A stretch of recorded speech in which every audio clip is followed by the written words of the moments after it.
Nuanced nostalgia, it's a 90s vibe. Come and tap in, we keeping it live. Nuanced nostalgia, it's a 90s vibe. Come and tap in, we keeping it live.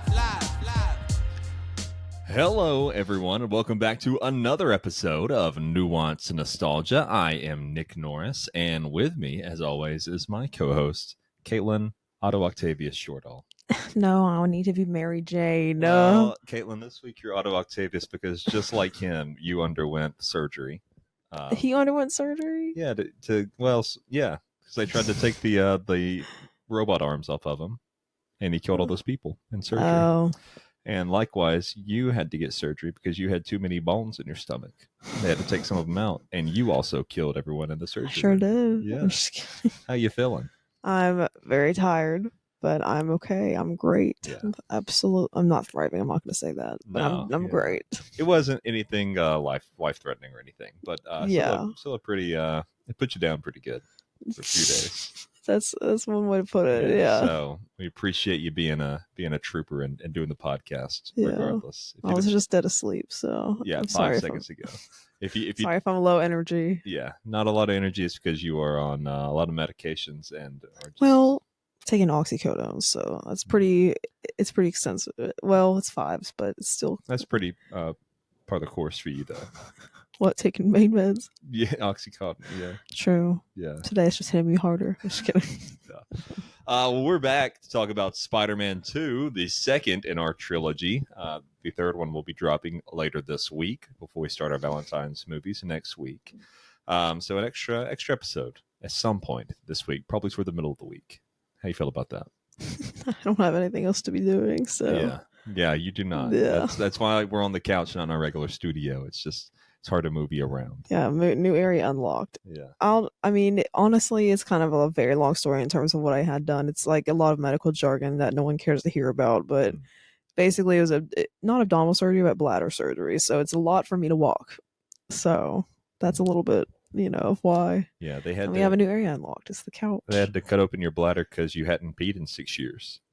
My bladder was really big. And so they had to release some of that urine. Yeah. So 6 years is a long time to not pee. So like a water balloon just waiting to bust. Spider-Man 2 though, 2004, Sam Raimi is back to direct, and Tobey Maguire, despite a scare that he may not return, did come back for this movie, as well as Kirsten Dunst and James Franco. What was the scare? We're going to talk about it. Oh, okay. We're going to talk all about it. Don't even trip, dog. Okay. This is by far the best of the trilogy of the 3. So downhill from here.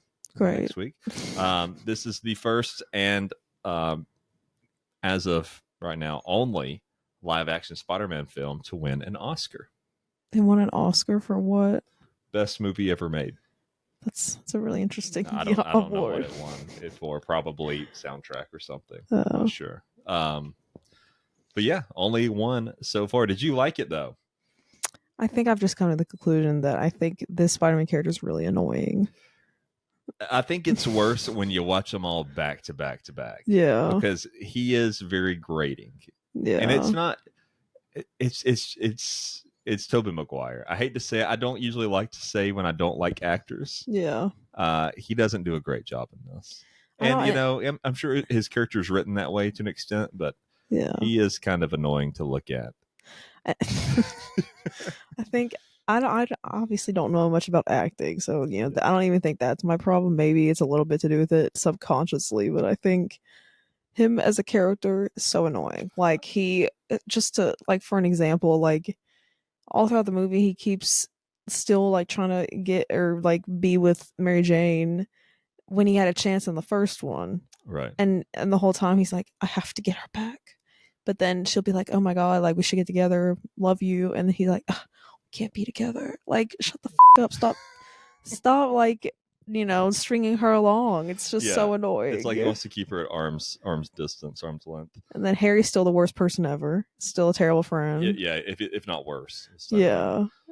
So all overall, I mean, I know people have a lot of nostalgia for these movies. I said it the last time. These are very nostalgic for people, but this Spider-Man, very annoying. I will say, I don't think it's all Tobey Maguire's fault, because when he comes back for Spider-Man No Way Home, the Tom Holland one, he's a lot more charming. So I think a lot of it is the way it's written, the way he's told Interesting. to act. Hmm. That being said, yeah, his character at least is pretty grating at times. He's just, I don't know, like every time he makes a decision, I'm like, oh my god, give me a break. This is as downtrodden as we will ever see Spider-Man. Yeah. He's lost his job at the beginning. He gets fired. He's failing his classes. His friends don't like him. Mary Jane's, his grandma's aunt's house is getting foreclosed on. He can't pay his rent. Hmm. He's behind on all his advances at work. And like his schoolwork and then yeah, so it's because for some reason being Spider-Man makes him like, lack in all of these other areas. Right, because So, that takes up all of his time, and so everything else is like comes second. And so yeah. which I like that aspect of it, because it would be like impossible to do anything as Spider-Man if you're Right. Spider-Man in New York, especially in this version of New York where there's just crime on every single doorstep. And I say that all the time, or not all the time. I have said this plenty of times watching these movies. Like the first responders in this world of New York, they need help. Yeah. Why is there always crime happening? Yeah, they're lucky Always. Spider-Man exists. If Spider-Man doesn't exist, so many people would have died at this point. Yeah, well, spoiler alert, he gives up being Spider-Man about halfway through this movie, and there is a newspaper headline that says, without Spider-Man, crime goes up 75%. I'm like, what are they doing? Yeah. And they apparently hated him at the first. Like, why? He's doing your job. Yeah, making your job a lot easier. I don't know. And then, like, apparently, I guess people didn't like him too. Yeah, it seems like at this point, he's kind of a polarizing figure, which is pretty common in a lot of the comics and stuff, where it's about 50-50. Some people love him, a lot of like the people's people love him, but then some of the more powerful people think he's a vigilante scum that so I don't mind that. That's pretty common in some Spider-Man stuff. Yeah, because you hear him say to J. Jonah Jameson, "You've turned everybody against Spider-Man," but then you see it's not really true, because he'll swing around and people, Spider-Man, hey Spidey, all those things. That's fair. Yeah. So this movie, on a budget of $200 million, made $788.6 million, big return. And it clocks in at 2 hours and 15 minutes, and it feels like 2 hours and 15 minutes. I really struggled, but I was also taking these same meds yesterday, so I was like half asleep. Yeah. Pretty much through the whole thing, but yeah, struggle bus for me personally. Yeah. So we already talked about a little bit about Tobey Maguire and James Franco as Harry Osborn, but Alfred Molina is a new addition to this movie as Dr. Octavius, and he's great. Character actor Alfred Molina. He's in a lot of things. He's rarely in he gets parts this big. So pretty cool to see him as this. I really enjoy him as Doc Ock. I think he does a good job. Do you agree? Or did he get on your nerves? I don't. I think I've only seen him in this. Yeah. So I don't really. I'm like, yeah, I think he did good. I'm pretty sure I haven't seen him in anything else. So I mean, he does a lot of TV stuff. He'll like pop in for an episode of something, and same thing with movies. He'll play a supporting character here and there. I like him though. Kirsten Dunst, what do you think about her in this movie? Screaming is still as annoying as ever, but Yes. I do like her. She's great. Yeah, I think she is hair looks a good. lot better in She's this just one. given some horrible material. Yeah. And playing against someone in Tobey Maguire that she has no chemistry with, which is weird Mhm. since they were dating. Yeah, I don't know how that happened. Yeah. Yeah, No I don't know. chemistry, Yeah. Let's talk about Tobey Maguire, though, and how he almost didn't come back for this movie. Mhm. So his agent asked for $25 million, or 10% of the gross, whichever was better, from Columbia Pictures, and was denied. As he should. Yeah. Because of this, he allegedly faked a back injury to hold out. Said, I can't come back. I got a back injury. During this time, Sony considered recasting Spider-Man, and Jake Gyllenhaal was lined up to be the new Spider-Man. Just going to recast him, same story, but new actor, right? The last second, essentially, Maguire broke down and said, okay, I'll do it. For the original, I believe it was the original amount.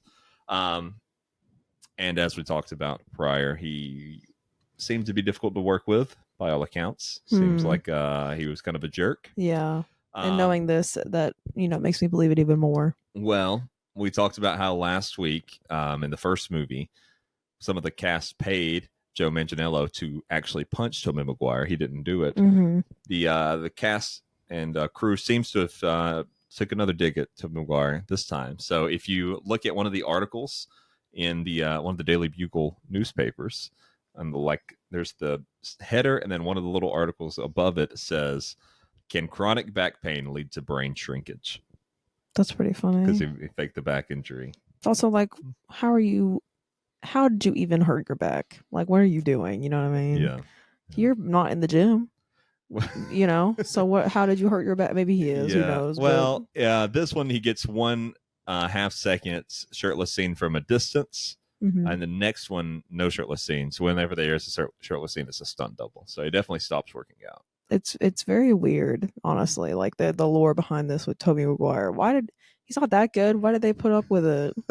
I don't get it. Yeah. It would have been better for Jake Gyllenhaal. You think so? I hate that it didn't happen. See, now he comes back as Mysterio in Jake the Tom Gyllenhaal? Holland movies. Yes, he plays a villain. That's wild. Yeah, he's pretty good too. I know a lot of people dislike him because he dated Taylor Swift. Well, yeah, he was a person for that. Yeah, I don't know, but also I'm pretty sure that was history behind that. That was also, I'm pretty sure, a situationship. So and it wasn't like a decade ago. Yeah, it was a long time ago. Yeah. So who knows the details behind that? But anyway. Well, I do, but I'm not gonna tell my friends Taylor and Jake. Okay. Yeah. You're a good friend for that. Well, I got stuck in between where I'm friends with both of them. It's tough. Puts me in a weird position. Don't want to air their dirty laundry. I think they're both great. Just they had a misunderstanding. That's fair. Yeah. And I think they will get back together when Travis Kelce dies. How's he gonna die? Just of old age. Oh, okay. Just Taylor's gonna stay the same age forever. In 30 or 40 years he'll probably pass away, and Taylor's still gonna be the same age. No, she'll be old, but she'll still move get with on. Jake Gyllenhaal. Yeah. Okay. Yeah. Oh my god. J. Jonah Jameson in this, maybe even better than he was in the first one. I smile. I know every you like time. him a lot. The character is so wild to me. I don't know. Every time he's on, I just grin when I see him. He's great. He's so good. It's so over the top. I think it is funny. But... There's a deleted scene where he puts on the Spider-Man costume. Of course, in the movie, he finds the Spider-Man costume. Well, someone brings it to him or whatever. Yeah. And there's a scene where he puts it on. And he jumps around the office. It's very funny. That's wild. It's very good. Special effects are better. There are some great fight scenes in this. I think almost every fight scene in this is pretty incredible. There are some places where the CGI is wonky. There's one point where Doc Ock carries away MJ, and it looks very rubbery. Yeah. It does look pretty egregious, but not as egregious as others. Yeah, and definitely not as egregious as the last one. So. But there's some great CGI too, like the arms. Whenever the arms are standing, those are CGI. They look very good. There's a final shot where Doc Ock is drowning in the river, and he goes by the camera, and that looks good for CGI in 2004. That's fair. Yeah. So good stuff. You want to go through the plot very fast? We'll talk about it as we go through it. Sure. All right. So 2 years after becoming Spider-Man, Peter Parker is estranged from both his love interest, Mary Jane Watson, and his best friend, Harry Osborn, and discovers that his Aunt May is facing eviction. He finds himself suffering temporary but recurring losses of his powers, often in life-threatening situations. He's having some performance issues. Forgot about that part. Yeah. Did they explain that? No. Great. That's a pretty common thing. It feels like in every superhero movie they lose their power in the second one, though. Yeah, but I don't even remember. Was it because he was stressed? I don't even remember. I think he is what's the word? Not infertile, but when he not inept. Impotent. I think he's Spidey impotent. Oh my god. Let me fix the volume here. I believe it's a little wonky.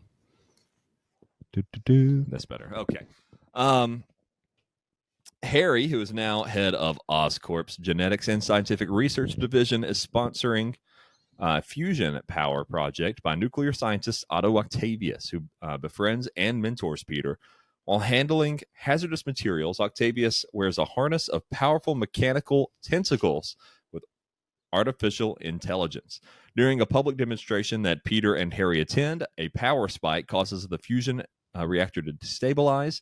Octavius refuses to shut down the reactor, which goes critical, killing his wife and burning the inhibitor chip, blocking the arms from his nervous system.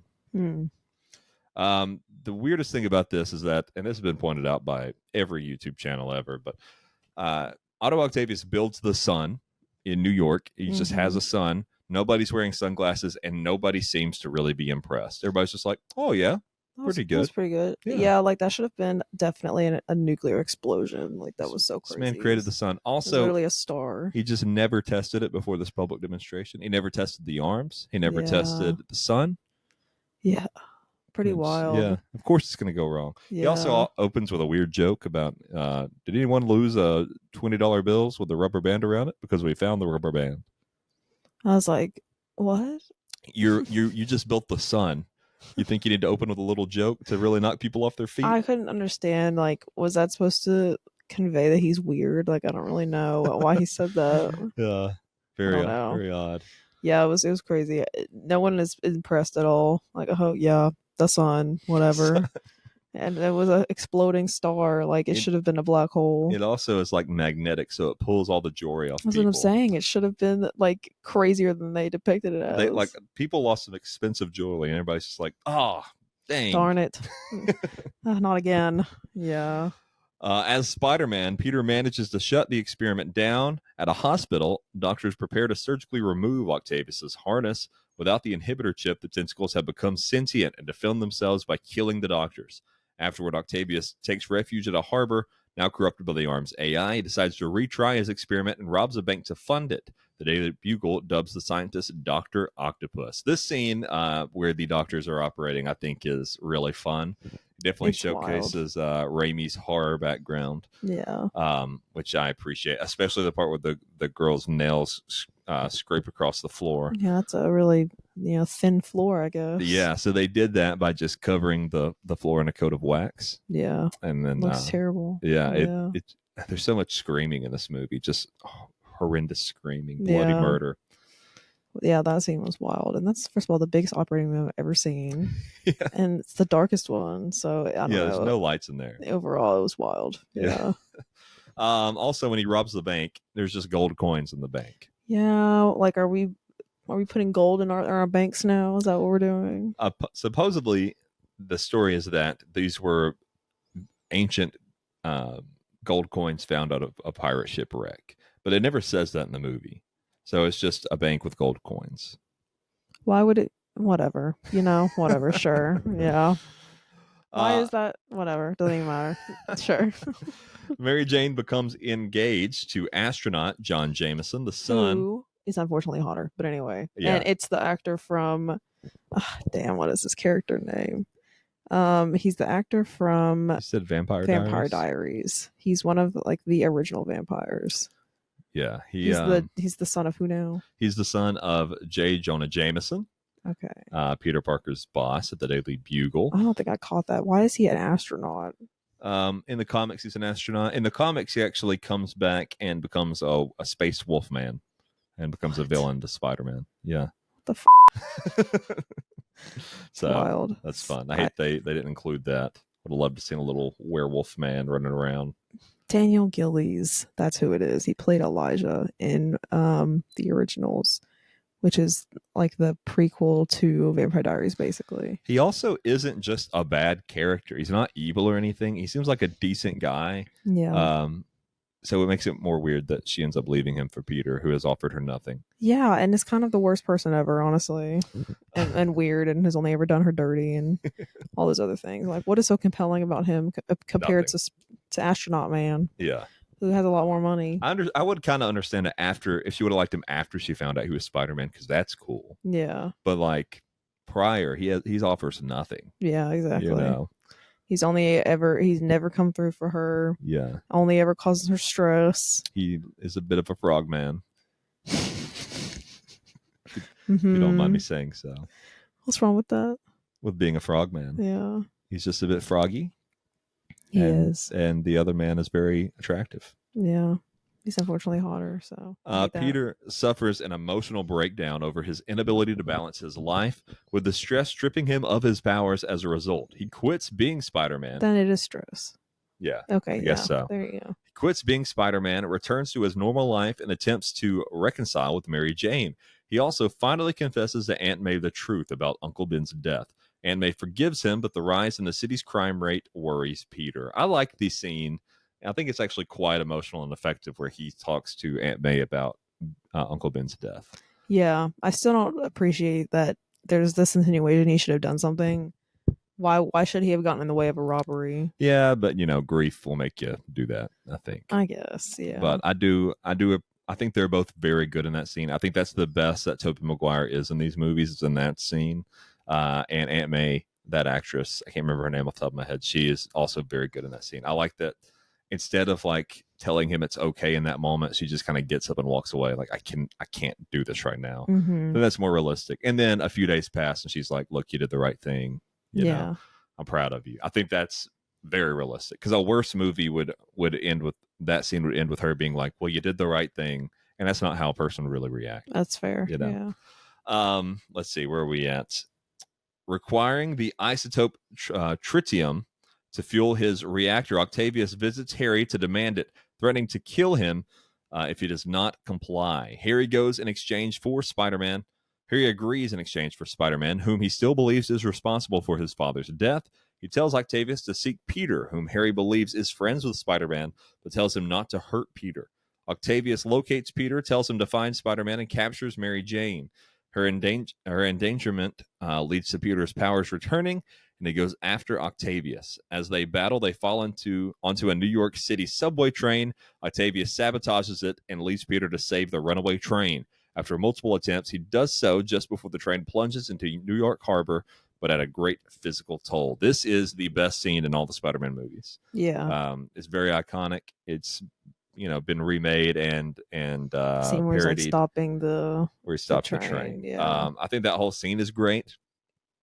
Otto Octavius comes out at the end and knocks him out. The reason he is knocked out so easily is because there's actually a cut scene where before this Peter gets hit by a train. Otto throws him into. I do like that. I do like the moment to an extent where his mask comes off and the city is like, well, we won't tell anybody. Very unrealistic. That, yeah, and I was saying they would tell everybody. Yeah, that, and I was saying when that happened, I don't know if anyone's seen I don't want to say a movie, but the one that came out when I was in 5th grade. What year was that? 2008 or something. Yeah. But anyway, the same exact thing happened in that at the end of it, where the whole town's like, we won't tell anyone after she reveals that she's Hannah Montana. Yeah. That would literally never happen. Someone would like tweet it in a second. Yeah. Well, it's 2004, no Twitter, but you could get out your little flip phone, take a really pixelated photo. Like I guess not Twitter, you know what I mean? But like, it would get out. Yeah. I don't care what these people are saying. At the very least, you could be like, hey, he's a white young man with dark hair. Yeah. And that narrows it down somewhat, you know. Also, there's one guy that's like, he's just a kid, no younger than my son. Yeah. Is he? How old's your son? 36? Yeah, literally, because that's how old he is. He should have said, he's just a man, no older than myself. Literally, that's exactly it. And then right after that, they're like, to Doc Ock, to him, they're like, if you're gonna get through him, you have to get through us. He does it very easily. Yeah, which we knew he was going. Why did you guys say that? Yeah, what were you gonna do? Mechanical arms. What are you gonna do? Yeah, I was like, give me a break. But and then I still get really irritated that Harry's so obsessed with Spider-Man. Like, why? It doesn't make logical sense. Why would he have killed your dad then brought him back to you? Right. In the first one, why would he be responsible for it if he just brings him back to you? All you saw was him standing over his body, and you're like, oh my god, he did it. Yeah. And also, that's so annoying. Later in this movie, to jump ahead just for a second, Harry finds out that Peter is Spider-Man. Right. And there is a moment where Peter could say, look, your dad was the Green Goblin. He killed himself with his glider by accident. Mm-hmm. I brought him back here even though he didn't deserve it. I should have left him to rot, but I brought him back for you. And he doesn't. Instead, he's like, there's no time, Harry. We can't. We'll have to talk later. Just say it. It's one sentence. Say it really fast. Yeah. And then you both can probably move on. I've always said, like, I get really annoyed when conflicts happen because people just don't talk. Yeah. That irritates me. And you can keep Harry being mad because all you got to say is liar. Yeah. At least you tried to explain it, because there's multiple times in this movie where Tobey Maguire's Spider-Man just doesn't explain things. At one point, Peter Parker doesn't make it to MJ's show. He wants to see the show. He gets hit by a car as Peter Parker, switches over to Spider-Man, stops the car chase that it happened. Mm-hmm. And then he calls MJ later to explain why, and he's like, I was on my way, and then life just gets in the way. Isn't it crazy how one thing as easy as being at 8 o'clock Like, can be so shut difficult? up. Just say, I was hit by a car. It was literally so crazy. I literally almost got ran over, and then I had to deal with that. And then like I can't believe it happened on the way to your like performance. I'm so sorry. Also, if you don't believe me, look at my bike. It's destroyed. It's messed up. Yeah. That's so annoying. I forgot about that part. Yeah, exactly. But that's kind of a trait of 2000s movies, I feel. I guess so, because it's just so annoying. I hate conflicts that like center around just not talking. Yeah, that you could just fix with a Post-it note. Yeah, exactly. Also, weird that she's that upset he doesn't show up to her show. Like, give me a break. Like, the astronaut man showed up and he's so much hotter, like, and actually showed up for you, and you're worried about him. And she's like, astronaut man showed up 5 times for it. Well, first of all, that's kind of weird that he saw it so many times. That's a lot of times. Second of all, he's your like fiance. Yeah, that makes more sense. Peter's not. He's just he's a guy that rejected you at a funeral. Yeah, that's exactly, all he is. Exactly. So, and for some reason, you still give him the time of day. Yeah. Logically, she shouldn't. So. Yeah. Octavius captures the now weakened Peter and delivers him to Harry. Harry prepares to kill Spider-Man, only to be shocked to see Peter under the mask. Peter convinces Harry to put their conflict aside for Mary Jane's sake and direct him to Octavius's lair. They battle again as the nuclear reaction starts threatening the city. Peter reveals his identity and persuades Octavius to let his dream go for the greater good. Octavius commands the tentacles to obey him and sacrifices himself to destroy the experiment. Mary Jane sees Peter's true identity, which he says is why they cannot be together. I like the Doc Ock's way of turning around and becoming good again. I think it's believable enough. It's the only way that he would have been defeated. Yeah. I also think if they would have kept making this movies, he would have came back. I mean, he comes back anyway in the new Tom Holland one, but I think like those arms are probably capable of swimming him out of there. If they wanted to bring him back, it's not like he was, atomized. Like maybe a villain will be next movie. I'll talk about. But anyway, so meanwhile, Harry is visited by a vision of his father in a mirror, pleading for Harry to avenge his death, but Harry refuses to hurt Peter.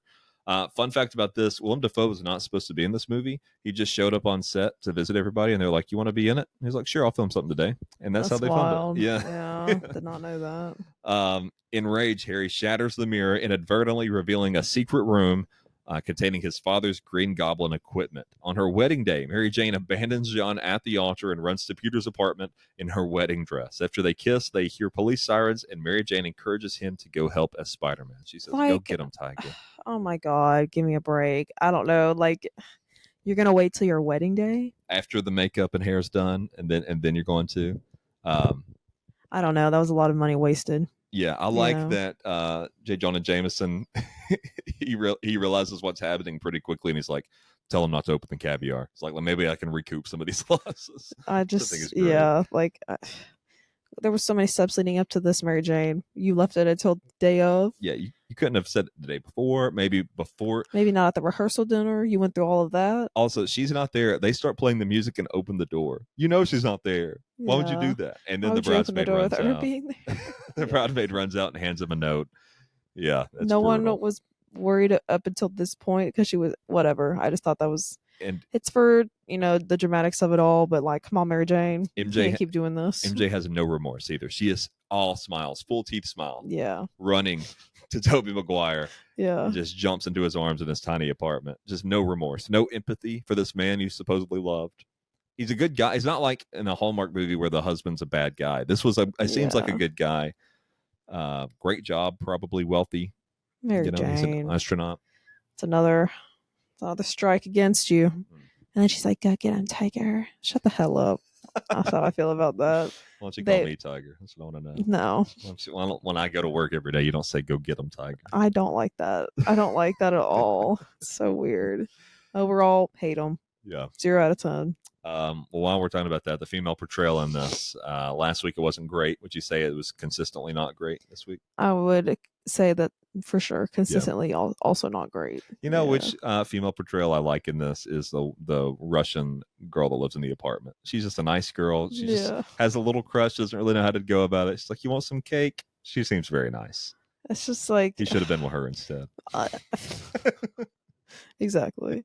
I mean, like every single woman in this, I think, screamed. Every single one that was in this movie screamed. Oh, yeah. I mean, it's almost like one of those like slasher like horror films, like with how like much these women are screaming. The funniest scream in this though is when Spider-Man screams because the wall's about to fall on Mary Jane, and it's like full open mouth, that kind of scream. Absolutely insane. There was some face that he made that was really bad. I think it was during the train scene. Yeah, he makes some bad faces during the train. Like, that kind of thing, you know. That was it. It was so bad. Let's talk about fashion in this. The costume designer James Atkinson made subtle changes to Spider-Man's costume from the previous film. The colors were made richer and bolder. The spider emblem was given more elegant lines. The muscle suit underneath was made into pieces to give a better sense of movement. And the helmet Tobey Maguire wore under his mask was also improved, adding a false jaw for better movement and magnetic eyepieces, which were easier to move. And you see that when he's like talking in the elevator to the guy. When he talks, the face kind of moves, which you didn't get like in the last movie. Interesting. Yeah. Doc Ock has a great look too. I really like how powerful and like menacing the arms are. They all kind of have their own personality and their own kind of look to them.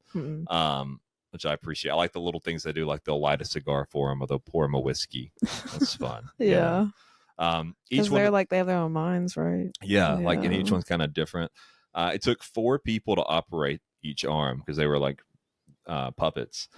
So 16 people to operate that rig, which is pretty crazy. There's some really great behind the scenes like bloopers of him trying to get the one to pour him a whiskey and it just keeps like splashing all over his face. Oh my god. It's very good. Yeah. Alfred Molina, who plays Dr. Octopus, actually gave names to his 4 mechanical tentacles: Larry, Harry, Flo, and Mo. Flo was the top right tentacle because it was operated by a female grip, and that particular tentacle was the most motherly, which removed his sunglasses and gave him sips of his drink. That's fun. Interesting. Yeah. Do you have any other thoughts about some of the fashion in this? We see a crop top at one point that's very 2000s. That was definitely very early 2000s, but I felt like it was more just like objectifying, like, because it was just like, we got to show a girl looking up at the sky and she's got to have a crop top. So that was, I felt like more that. But marriage, I don't see, like, it doesn't give very, like, obviously early 2000s like the last one did, in my opinion. So we didn't mention it last week and I started thinking about it this week. There's a montage where Spider-Man in the first movie is webbing up a bunch of criminals, and there's some like bank robbers he webs up where one guy's just like in all black with an all black mask, and there's a woman with a black crop top and black pants and a black beanie. She's supposed to be robbing a bank. It looks very funny. Just robbing a bank in a crop top. That's crazy. So in other media, this movie, of course, got another sequel, Spider-Man 3, but it also had the Spider-Man 2 PlayStation 2 video game, which is an iconic one. Yeah. Probably the 3rd best Spider-Man video game of all time, besides the most newest ones. There's a really fun sequence where you have to deliver the pizzas like he does at the beginning of the movie. A lot of fun. I'm saying that like I've played it, but I'm like, have you never played it? No. You'd never watched this either, have you? No. Yeah. I mean, my brothers were never into like this sort of thing, I guess, so I never really was exposed to it. So I don't even remember what we were doing on PlayStation 2 or for some reason. The only one I really remember is the Muppets game on the Wii. I remember that very distinctly. Some big Muppet heads. It was like a Muppets Mario Party game. Oh, nice. But I mean, I'm pretty sure my brothers had it, but I never like saw them play it for real. So I don't really. All I remember is the swinging from the buildings. Oh yeah, that's all I remember from it. And very pixelated. Yeah, this was the first of the Spider-Man games to like you swing from the buildings. You don't just your web doesn't go straight up into the sky. You had to like connect them, so that's pretty cool. Ready for some IMDb trivia? Sure. When Peter flips over an oncoming car, Tobey Maguire performed the stunt himself. A stuntman also performed it, but Sam Raimi thought Maguire's looked more natural, so he used it instead. Actually, most of Tobey Maguire and Kirsten Dunst's scenes in this were done themselves. They're stunts. Even the one where, the one about the car coming towards him in a coffee shop. Yeah, that's interesting. For the sequence where Aunt May is taken hostage and later aids Spider-Man, Rosemary Harris performed the action scenes herself. Love that for her. Yeah, she's still alive, still kicking. She was at the strikes, helping in the strikes last summer. So she's like 99, still out there walking around and stuff. Yeah, what a queen! What a queen. When J. Jonah Jameson offers the scruffy man $50 for the Spider-Man costume he found, he replies, "I could get more for it on eBay." In 2001, 4 Spider-Man costumes were stolen from the set of the first Spider-Man movie. They were eventually recovered after an 18-month investigation and the arrest of a former movie studio security guard and an accomplice. While Columbia Pictures offered a $25,000 reward for information leading to the return, movie memorabilia experts estimated the value of the costumes at about $50,000 each.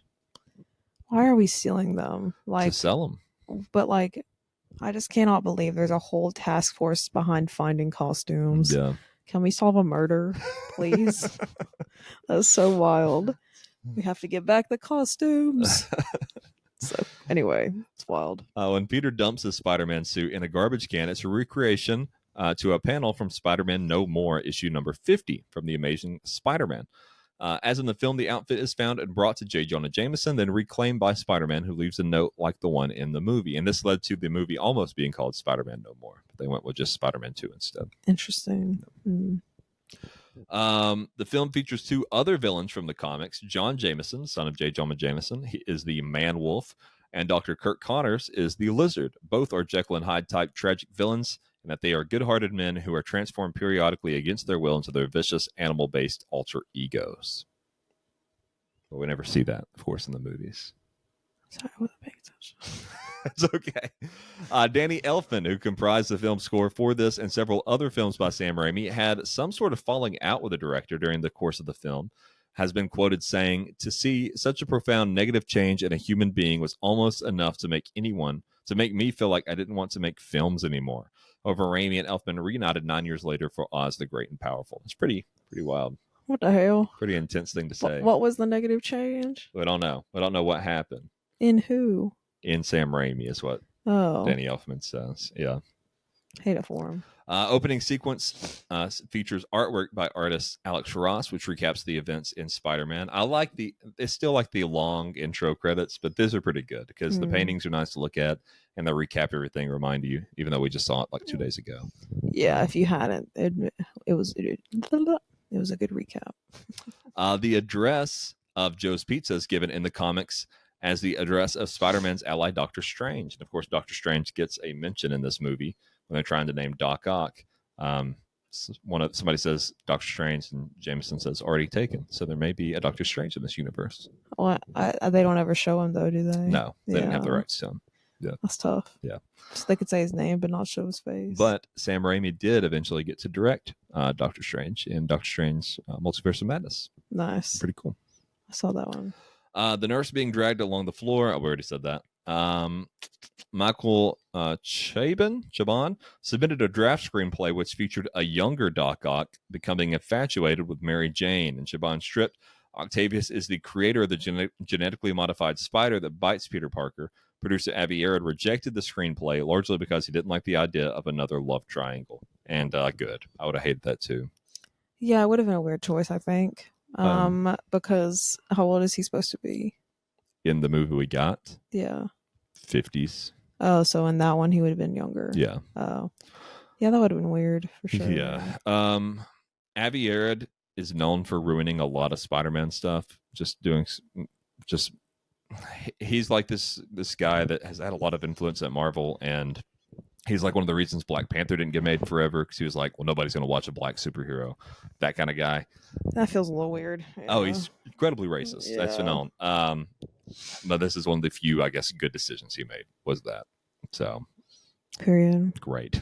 The hospital scene was supposed to be more violent and bloody, but it was tamed down to keep a PG-13 rating. The violence is, however, well detailed in the novelization. Some doctors and nurses actually ended up disemboweled. What? In real life? No, just in the book. Like oh, I was like, wait a damn minute. Okay. So in the comic version, they were disemboweled. Yeah, in the novelization of the movie. Yeah, that's pretty crazy. So not next week, sometime this week, we'll get around to Spider-Man 3 to cap off this trilogy. How you feel about that? Are you sick of Spider-Man yet? I think I'm sick of this character. Well, he's going to get way more annoying in the newest one. Great. So, I'm really looking forward to it. Yeah. All right. Well, thank you everyone for listening, and we'll be back sometime this week, and then we'll be back next week with our Valentine's Day movies. We got to decide what we're going to do with that. Sorry, I'm like half asleep. I'm so That's sorry. okay. We're wrapping it up. Thank you everyone for listening. Find us on Facebook, Instagram, and TikTok at Nuanced Nostalgia Pod. You can also email us and give us some suggestions at nuancednostalgiapod@gmail.com. You can find me everywhere at NickNorris06. Find Caitlin everywhere at Caitlin Shorts. Any last words? Sorry, I'm so tired. Sorry, we're so tired. Goodbye, everyone. Bye. Up. Is it going to play? Oh, there it is. Is this it? Yeah, do you like this theme song? I don't know. I don't know if I have an opinion. I don't know if you have an opinion. I don't know if I like it or dislike it. So good. So great. What do you think about the lady in Spider-Man 2 that's like, Spider-Man. Oh my god, that was annoying. Does whatever a spider can. Do you like that? No. No. I know people like it, but I really thought it was just from Family Guy when they talked about Spider Pig. Simpsons.